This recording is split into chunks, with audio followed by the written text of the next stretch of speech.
Selama mana belum mati, selama mana roh kita tidak melepasi halqum kita, maka di atas muka bumi ini setiap ucapan Bismillahirrahmanirrahim akan mendapat pahala. Setiap ucapan Subhanallah ditulis oleh malaikat.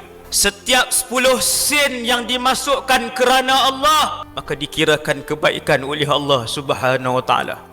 Maka ramai yang menyesal di malam pertama berada di alam barzakh.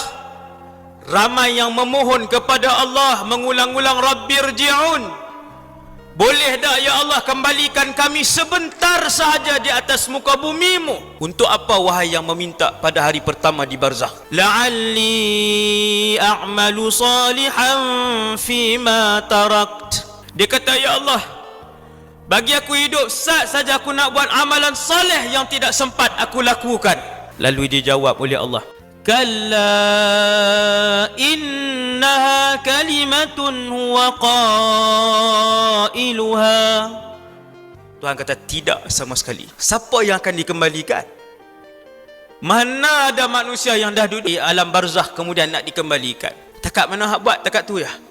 Wa min waraihim barzakhun ila yaumi yub'atsun. Allah Ta'ala kata, ni kita dah duduk alam barzakh, maka ayat ini dibacakan kepada saya yang hidup dan tuan-tuan yang hidup untuk kita mengambil iktibar, untuk mula mengisi keseluruhan kehidupan kita dengan ibadah dan mencari redha Allah.